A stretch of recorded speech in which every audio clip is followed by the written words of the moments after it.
Amsterdam is practically a cashless city. You can pay for almost everything with your people consider it rude to have your curtains closed during the day, because then it's like you've got something to hide from your neighbors. I think part of the rest people in the world, like they just have their own things going for them, and which is more different.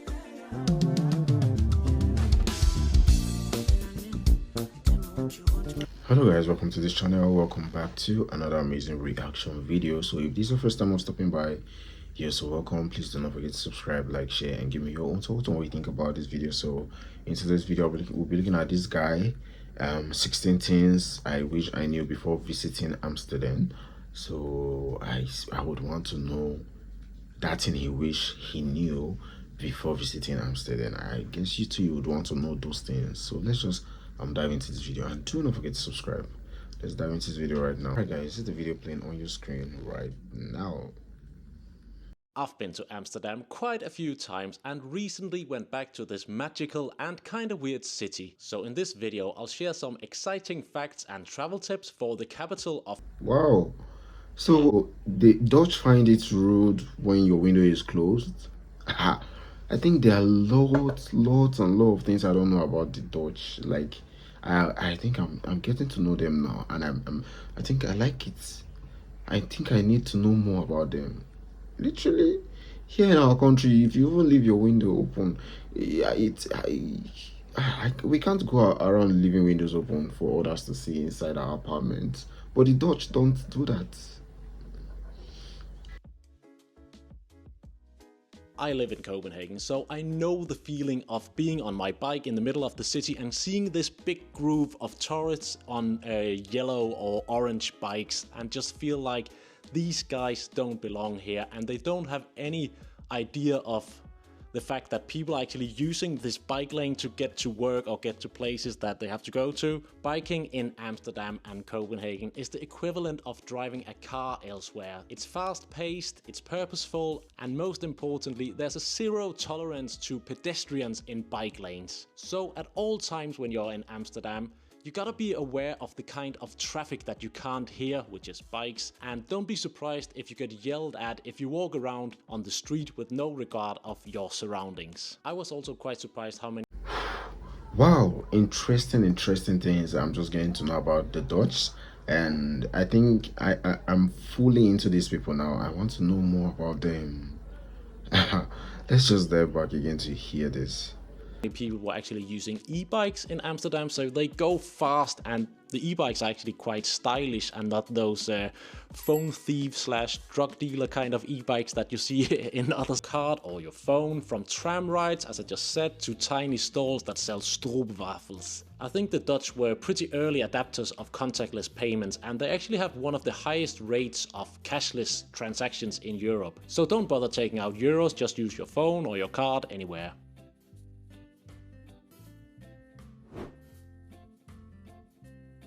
Amsterdam's top attractions like the Anne Frank House, the Rijksmuseum and the Van Gogh Museum are super popular, and tickets often sell out weeks in advance. For example, the Anne Frank House has been a museum since 1960, and more than 1.2 million people visit it annually. And like, it's just a tiny house by the canal, so imagine if people were actually stood in line there. That would be pretty crazy. So make sure you pre-book your tickets for those famous things that you want to do in Amsterdam.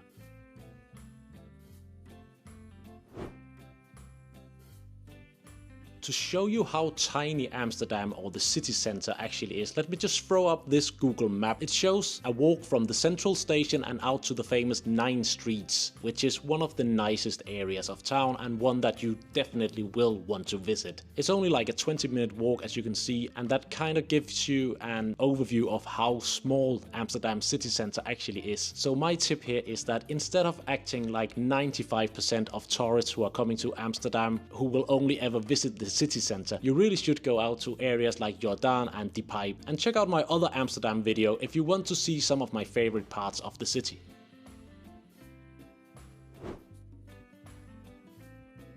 forget everything you know about weather forecasts. Amsterdam's weather definitely has a mind of its own, and the Dutch have this saying that if you don't like the weather, wait 5 minutes, and I feel like that sums up Amsterdam's weather quite well. Amsterdam actually gets over 200 days of rain every year, but it's usually light rain that comes and goes quite quickly, so do as the locals and wear layers and always have a light jacket with you. And also just be ready to head into the nearest nice little cafe or pub because there are loads all over Amsterdam. Whoa, that's crazy. What kind of weather is that?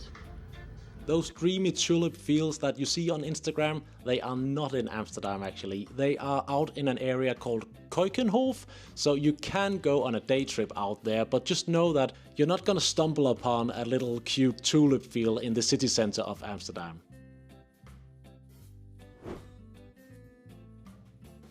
Amsterdam's tap water is some of the cleanest in the world, so you can just open up, drink and have a good time. Wow. That's good, that's impressive. It is a bit mad that I need to say this, but don't rent a car if you're coming to Amsterdam and just want to experience Amsterdam. We've established that Amsterdam is a pretty small city and driving a car in Amsterdam would be just silly. It's impossible to get a parking spot and there are so many bikes all over that it must be so stressful to ride a car in Amsterdam. There's no point, there's brilliant public transport or you can just walk.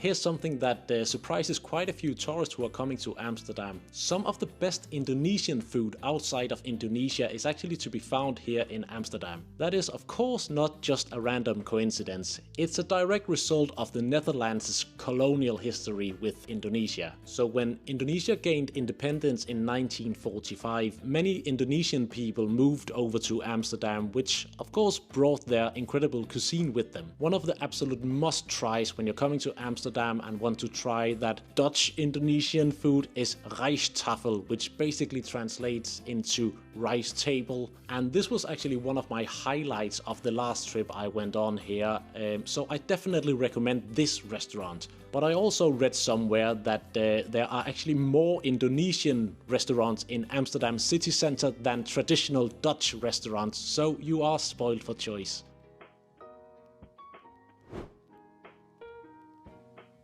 Everyone, at least online, seems to compare Amsterdam to Venice and call it the Venice of the North. But perhaps inspired by Amsterdam that he had a big part of Copenhagen modeled after the city with all the canals. So that's actually why the area of Christianshavn here in Copenhagen looks so much like Amsterdam. Also, both cities have so many cool bakeries and cafes and coffee shops, and I don't mean those kind of coffee shops, all over town. Have you been to Amsterdam? Let me know what you think of the city, and if you have any cool travel tips or facts, then share them in the comments below. Wow, they're all good reviews though. All the 16 things you need to know before going to Amsterdam. They're all good reviews. There's no bad one, and it's making me wish to be there to witness all of this. You know, I was saying in my last video, I was like, I want to know the Dutch very well, because the first one I did about their directness, I think it got quite a number of views and reactions, and I was like seeing people engaging in it, and then it just made me to want to know them more, especially that they are direct. So now I've gotten to know some information about them, and it's interesting, quite interesting. Number one, the curtain, your window, long window sleeves just wide open, you have nothing to hide. The bikes, going to the airport is easy. All their canal can lead straight to Paris. Wow, just knowing all of this. And if you are putting curtain in your window, they see it rude, they see it as something rude, like what are you hiding? Wow, those people, are they part of the rest people in the world? Like, they just have their own things going for them, and which is more different from the others in the world, you get. So guys, give me your own thoughts on what you think about this video. Like, share, subscribe, recommend any videos you want to see me check out. I'll check them out and do just that for you. So bye for now, I'll see you in the next one.